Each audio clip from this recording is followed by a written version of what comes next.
मैं इस फ़ील्ड में आई थी, मेरे 2 बच्चे थे, बेटे थे मेरे छोटे थे। मैं अनपढ़ लड़की हूँ, पढ़ी-लिखी नहीं हूँ। काम कहीं मिलता नहीं था। लोग ज़्यादातर मुझे कहते जिस्म फ़रोशी की तरफ आ जाएँ, ये कर लें, वो कर लें, लेकिन मैं नहीं कर सकती थी, ज़मीर ही नहीं इस चीज़ की इजाज़त देता था। क्योंकि मैं किसी के आगे भी ऐसे करूँगी ना तो बिना मतलब के कोई नहीं देगा। उसने कहना है कि साहब ज़रा आप कोई जैसे अल्फ़ाज़ बोलते हैं, आप प्यारी हो, आप मुझे अच्छी लगी हो, आपकी आँखें बहुत अच्छी हैं, ये चीज़ें, ये भी एक ज़ना है। इस फ़ील्ड में ऐसे ही होता है। अक्सर लड़कियाँ जो अपनी कमाई होती है, जो अपनी यानी कि पेमेंट होती है, वो टोटली बचा लेती हैं। अपने ड्रेसिंग, अपना मेकअप, आने-जाने का खर्चा, यहाँ तक कि गाड़ियाँ भी वो आशिकों की होती हैं, जो बॉयफ्रेंड बनाए होते हैं, उनकी होती हैं, बेचारे वो पिस रहे होते हैं। तो जब उनके ऊपर बीतती है, तो बाद में वो चीखते हैं। कुछ लोग चीख भी रहे हैं आजकल, सामने आ रहा होगा मीडिया पे काफ़ी वो हो रहा है। ये हकीकत है, झूठ इसमें कोई नहीं है। फिर उनके साथ जो होता है वो ठीक होता है या गलत होता है? बिल्कुल ठीक होता है कि जब किसी का खाओगे तो वो निकालेगा तो सही। अस्सलाम वालेकुम, आप देख रहे हैं नूर पाकिस्तान। मैं हूं आपका मेज़बान मियां अब्दुल्ला। नाज़रीन, आज हमारे साथ मौजूद हैं थिएटर की मशहूर अदाकारा रेशम खान साहिबा, जिन्होंने मारूफ अदाकारा के तौर पर पाकिस्तान के मुख्तलिफ स्टेज पर काम की। सीनियर अदाकारा हैं, रकासा हैं और आर्टिस्ट हैं। नाज़रीन, इन्होंने मौलाना तारिक जमील से इंस्पायर होकर स्टेज की दुनिया को खैर आबाद कह दिया। जो मुश्किल फ़ैसला था, इतनी रंगीनियाँ ऐशो इशरत को छोड़कर अल्लाह की राह में जब आप ज़िंदगी गुज़ारते हैं तो बड़ा मुश्किल हो जाता है, ज़िंदगी कंजस्टेड हो जाती है, आपके ऊपर सख्तियाँ आती हैं। नाज़रीन, पूछते हैं कि इस कहानी के पस मंज़र क्या है? अस्सलाम वालेकुम। वालेकुम अस्सलाम। मैडम, मुझे बताइएगा कि आपने इतना मुश्किल फ़ैसला कैसे ले लिया? मुश्किल नहीं है मेरे ख़्याल में, मेरे लिए तो बहुत आसान था, ये फ़ैसला मुश्किल नहीं था। मुश्किल मेरे मेरे लिए तब था जब मैं इस फ़ील्ड में आई।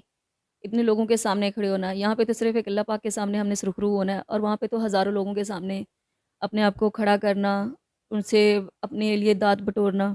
अल्लाह पाक के सामने तो आप एक सजदा कर लें तो अल्लाह पाक तो आप बंदे को दाद दे देता है। मेरे लिए ये फ़ैसला मुश्किल नहीं था।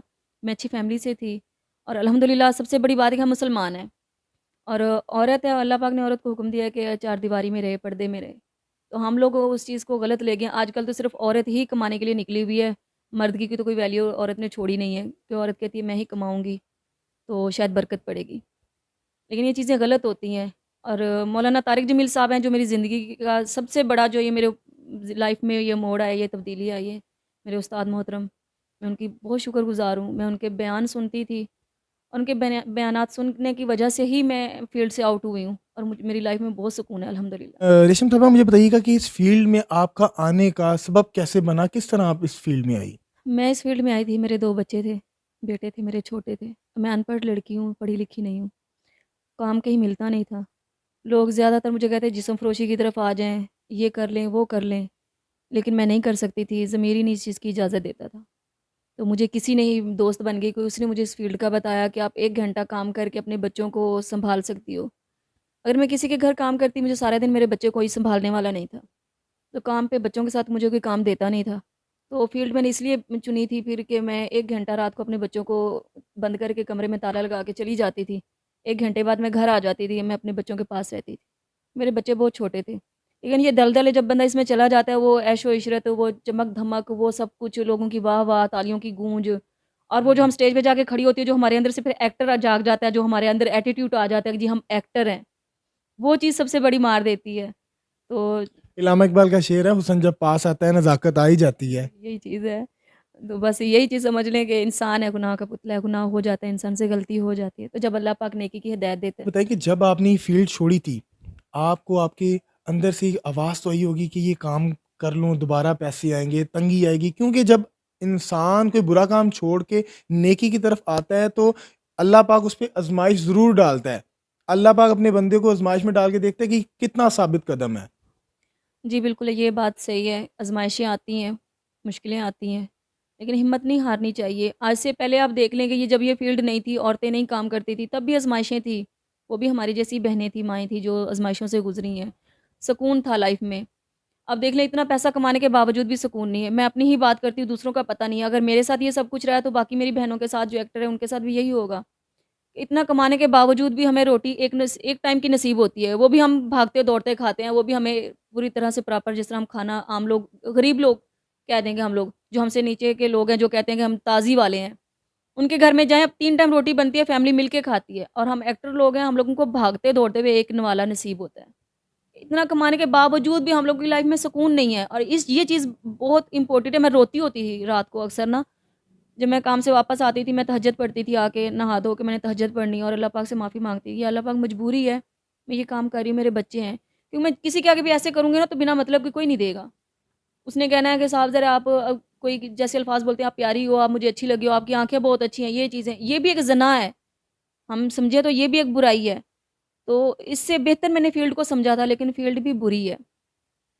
लेकिन मैं यही कहूँगी कि उस पैसे में या उस काम में सुकून नहीं मिलता इंसान को। मैं अक्सर रोती थी कि रात को नींद नहीं आती है। हम सारी सारी रात साफ लफ्ज़ों में कह दें पंजाबी के अंदर उल्लू तरह से सारी सारी रात जागदे हैं इंसान। अल्लाह पाक ने रात सौण वास्ते बनाई ते असीं लोग जागदे हैं। ਜਿਹੜੇ इंसान ਦੇ नसीब ਵਿੱਚ रात दी नींद नहीं है, रात दा सुकून नहीं है, ते सोचो कि उस पैसे 'ਚ कितनी बरकत होएगी। ज़ाहिर-सी बात है जब आप एक शॉर्टकट से या पैसा मैं इसको शॉर्टकट ही कहूँगा जब आप पैसा कमा रहे हों और उस पैसे में आपको लज़्ज़त तो आएगी लेकिन आपको सुकून नहीं मिलेगा। मुझे बताइएगा कहीं ऐसा तो नहीं है कि आपने थिएटर से काफ़ी पैसा बैंक बैलेंस बना लिए हैं अपने और अब आप कहती हैं कि मैं इज़्ज़तदार सिटीज़न बनकर ज़िंदगी गुज़ारूँ? नहीं, अगर मैंने पैसा कमाया होता मेरे पास गाड़ी होती। मेरे पास तो बाइक भी नहीं है। आज भी मैं रिक्शे पे जाती हूँ, बाहर कहीं जाती हूँ तो। मैं फ़ील्ड में भी थी तो मैं रिक्शे पे ही आती-जाती थी। मेरे पास गाड़ी नहीं थी। घर भी मेरे पास रेंट का है, और घर की हालत आप देख सकते हैं, बिल्कुल वीडियो में भी आप भेज सकते हैं, क्योंकि मैंने जितना भी कमाया है फ़ील्ड में से इतना ही कमाया कि जिसमें से मेरे कपड़े, ड्रेसिंग होगी, मेकअप हो गए, जूते हो गए, ये पूरे होते थे, या मेरे घर का जो रूटीन वाइज़ जो खर्चा होता था वो बड़ी मुश्किल से पूरा होता था। क्योंकि मैंने शॉर्टकट रास्ता नहीं अपनाया था। अगर वो अपनाती तो शायद मेरे पास आज गाड़ी, हाँ, मैं अपनाने जा रही थी। मैं झूठ नहीं बोलूँगी, मैं बॉन्ड होना चाह रही थी, और बॉन्ड होने की जो सूरत-ए-हाल मेरे सामने जब आई, गाड़ी भी मिल जाएगी, घर भी मिल जाएगा, जो उसके बाद आपने करना है वो ये चीज़ें हैं, ये आपको आपको करनी पड़ेंगी। एक पल के लिए मैंने सोच लिया था कि मैंने बॉन्ड होना है, कि घर बना लूँ, गाड़ी हो मेरे पास, मेरे बच्चे सुकून से लाइफ़ गुज़ारें। जब मेरे सामने वो हकीकत खुल के आई कि बॉन्ड होने के बाद ये सब कुछ करना पड़ता है। साथ मैं किसी बंदे से अगर कोई करोड़ 2 करोड़ लूँगी तो मैंने उसको पूरा भी करना है, कैसे करना है? मैडम मुझे बताइएगा कि मुख्तलिफ़ अदाकारा का हम इंटरव्यू कर चुके हुए हैं तो वो कहती हैं कि ये फ़ील्ड ऐसी नहीं है। वो कहती हैं कि इस फ़ील्ड में ऐसा कुछ नहीं है जैसा बताया जा रहा है। कुछ अदाकाराएँ बताती हैं कि जी बिल्कुल इसमें है। अदाकाराएँ जो है अपनी मर्ज़ी से अपने फ्रेंड बनाए होते हैं जो उनसे पैसे लेकर अपने ड्रेसेस मुकम्मल करवाती हैं, अपने घर के खर्चात पूरे करती हैं। आप कह रही हैं कि ऐसा है, वो कहती हैं ऐसा नहीं है। इसमें क्या तज़ाद है? है, बिल्कुल है, झूठ बोलने से क्या होगा? मैं इस चीज़ से नहीं मुँह करती कि ये लोग कहते हैं कि फ़ील्ड में ऐसा नहीं है। इस फ़ील्ड में ऐसे ही होता है। अक्सर लड़कियाँ जो अपनी कमाई होती है, जो अपनी यानी कि पेमेंट होती है, वो टोटली बचा लेती हैं। अपने ड्रेसिंग, अपना मेकअप, आने-जाने का खर्चा, यहाँ तक कि गाड़ियाँ भी वो आशिकों की होती हैं, जो बॉयफ्रेंड बनाए होते हैं, उनकी होती हैं, बेचारे वो पिस रहे होते हैं। तो जब उनके ऊपर बीतती है तो बाद में वो चीखते हैं। कुछ लोग चीख भी रहे हैं आजकल, सामने आ रहा होगा मीडिया पे, काफ़ी वो हो रहा है। ये हकीकत है, झूठ इसमें कोई नहीं है। फिर उनके साथ जो होता है, वो ठीक होता है या गलत होता है? बिल्कुल ठीक होता है कि जब किसी का खाओगे तो वो निकालेगा तो सही। फिर बाद में मीडिया के आगे आके रोने का मकसद तो कोई भी नहीं है ना, जब आप किसी बंदे को यूज़ कर रहे हो, तो वो फिर आपको ज़ाहिर-सी बात है हिट तो करेगा। साज़रे मैं हूँ, मेरा कोई सब कुछ छीन लेगा, छीनने के बाद मुझे कहेगा तुम भी मेरी नहीं हो, मैं तुम्हें अपना नहीं रहा, तो मैं तो हाथ-पाँव मारूँगी ना, मरूँगी। और डूबने वाला वो कहता है वो हाथ-पाँव, जो डूब रहा होगा वो हाथ-पाँव तो मारेगा अपने बचाव के लिए। तो ये चीज़ है, ये चीज़ नहीं होनी चाहिए। आप किसी एक के साथ मुखलिस हो जाओ, अगर वो बंदा आपको इतना कुछ दे रहा है, इतना कुछ आपको सपोर्ट कर रहा है, इतना कुछ सब कुछ है, आपकी इज़्ज़त भी उस बंदे के हाथ में है, तो यार उसी के हो जाओ, उसी के साथ रहो। वो चाहे अच्छा है या बुरा है, कुछ भी है। कब तक? एक बंदा है वो अपना सब कुछ खिला रहा है, मैं ही हूँ, मैं किसी की नहीं बात करती, मैं हूँ। एक बंदे से सब कुछ लूट लेती हूँ, खा लेती हूँ, उसके बाद मैं कहती हूँ जी नहीं मैं तू ते मेरे नाल ज़्यादती कर रहे हैं, तू इंज कर रहे हैं। ते जो उसे दिन मेरी मौत हो जाए ते मेरा पैसा किन्ने खाना है? आप पे कितनी दफ़ा फायरिंग हुई है, कितनी दफ़ा हमले हुए हैं? मेरे ऊपर तो कभी फायरिंग नहीं हुई, मैं तो मैनू तो कोई ओए करके बुलावे मैं तो सीधी हो जानी है, क्यों क्या वजह है? मैं खाधा नहीं किसी दा। यानी कि जिन्ना ने खाधा होया उन्हां ते फायरिंग हुंदी जे। बिल्कुल, जब किसी के साथ ज़्यादती करोगे तो वो अगला बंदा करेगा। और आप देख लें सब एक्टरें काम कर रही हैं, बीच में कुछ ऐसी भी हैं कि उनको कोई पब्लिक में से ओए करे तो स्टेज पे सीधी हो जाती हैं, क्योंकि उनको पता होता है हम सच्ची, हमने किसी का खाया नहीं है। ਤੇ ਜਦੋਂ ਉਹ ਕਹਿੰਦੇ ਨੇ ਕਿ ਜਿਹੜਾ ਬੰਦਾ ਕਾਣਾ ਹੋਏਗਾ ਤੇ ਉਹ ਫਿਰ ਡਰੇਗਾ ਵੀ ਸਹੀ। यानी कि मुँह खावे ते अक्क शर्मावे। पंजाबी दी मिसाल इत्थे पूरी आंदी। मेरे 2 बच्चे नहीं हैं, मेरे 5 बच्चे हैं। मेरी 3 बेटी हैं, 2 बेटे हैं मेरे। अब मेरे पास 5 हैं, और मैं अब ना पहले मैं करके खिला रही थी अपने बच्चों को, वो अल्लाह पाक की ज़ात है जो इंसान के लिए रास्ता निकाल देती है। अब भी मैं कुछ नहीं कर रही, घर पे हूँ, मेरी सिर्फ़ कोशिश है कि मैं कुछ ना कुछ करूँ। वो कहते हैं अल्लाह पाक ने भी फ़रमाया है कि हीला करो वसीला मैं बनाऊँगा। तो मैं अभी यूनिट बनाने का सोच रही हूँ घर में, कि मैं कुछ बहन-भाई हैं ऐसे जो हेल्प कर रहे हैं मेरी। मैं छोटा-सा यूनिट बना लूँ, स्टिचिंग का काम जानती हूँ, तो सिलाई मशीनें लगवाओ के तो वो शुरू करूँगी। उन इतने दिनों में थोड़ी-सी मुश्किलें तो आएँगी मेरे ऊपर, मैं कहूँ एकदम से वो जो मैं पहले जिस तरह से मैं अपने घर का रहन-सहन या वो खाना-पीना वो चीज़ें नहीं होंगी, थोड़ी मुश्किल आएगी। बिल्कुल। लेकिन उसके साथ-साथ मैंने आगे मुदरिसे का भी डिसीज़न लिया और इंशाल्लाह मैंने सोचा है तो इंशाल्लाह पूरा करूँगी, मुदरिसा भी बनाऊँगी मैं।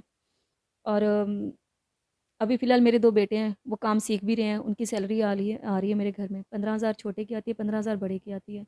तो मेरे लिए मेरे ख़्याल में वो बहुत है अभी मेरा घर चलाने के लिए। यानी कि आपने अल्लाह पे तवक्कल रखा हुआ है और अल्लाह ताला आपके घर को मैनेज कर रहा है। साहिबा, उन लड़कियों के नाम क्या पैगाम देंगी जो स्टेज की दुनिया को देखती हैं, इस ऐशो-इशरत की दुनिया को देखती हैं और यहाँ आने की ख्वाहिश रखती हैं कि हम भी आएँ, गाड़ी में हो, हम अच्छा खाएँ, अच्छा पिएँ और अच्छा पहनें? मैं उनको यही पैगाम दूँगी कि जो ये चीज़ें देख रही हैं, ये इतना आसान नहीं है। जिनको गाड़ी की ख्वाहिश है, अच्छा कपड़ा पहनने की ख्वाहिश है, अच्छा पैसा कमाने की ख्वाहिश है, तो ये भी सोच लें कि वो अपना सब कुछ गँवा के अपना सब कुछ देंगी, अपनी इज़्ज़त आबरू उन भेड़ियों के हाथ में सौंप देंगी। वो नसीब की बात है, मिलेगा आगे कुछ या नहीं मिलेगा, लेकिन ज़िल्लत ज़रूर मिलेगी उनको। मैं आखिरत के लिए ये पैगाम दूँगी अपनी बहनों को, जो फ़ील्ड में हैं या जो नहीं हैं, कि कुछ भी नहीं होता ना, तो हम रात को इतना लेट नाइट जागती हैं फ़ील्ड के लिए, 10,000 के लिए, 15,000 के लिए। रिहर्सलों के लिए हम इतना टाइम देती हैं, शाम को जल्दी जाती हैं। तो उनके लिए मेरा यही पैगाम है कि हर टाइम 5 मिनट सिर्फ़ हर चीज़ में से 5 मिनट नमाज़ के लिए निकाल लिया करें। कुछ भी नहीं करना पड़ेगा, कोई फ़ैसला लेने की उनको ज़रूरत नहीं पड़ेगी, कोई डिसीज़न उनके लिए मुश्किल नहीं होगा। जब वो 5 वक़्त की नमाज़ कायम कर लेंगी ना, तो अल्लाह पाक उनके लिए रास्ता खोल देगा और वो खुद ही सब कुछ अल्लाह पाक जो है ना रास्ते आसान करता जाएगा। और इंशाअल्लाह जो भी इस फ़ील्ड में से तौबा करना चाह रही हैं दिल से और उनको समझ नहीं आ रही कि कैसे करें, सिर्फ़ 5 वक़्त की नमाज़ कायम कर लें, अपनी आखिरत के लिए कुछ बना लें। क्योंकि हमने मरना भी है और वहाँ जाके हमने क्या जवाब देना है। जी नाज़रीन, आपने रेशम साहिबा की तमाम गुफ्तगू सुनी, जो उन्होंने अपने रब पे तवक्कल करके तमाम वो बुरे काम छोड़ दिए, जो वो करती थी अपने अल्लाह को राज़ी करने के लिए 5 वक़्त की नमाज़ पढ़ती और अपने घर में रिज़्क़ हलाल कमाने के लिए छोटा-सा यूनिट बना रही हैं सिलाई का, ताकि वो अपने घर की कफ़ालत कर सकें। उन्होंने आने वाली नई जनरेशन को भी पैगाम दिया कि खुदारा वो इस फ़ील्ड की तरफ ना जाएँ, अपने मालिक, अपने रब को राज़ी कीजिएगा। इसी के साथ अपने मेज़बान को दीजिए इजाज़त। आपका मेरा खुदा हामी नासिर।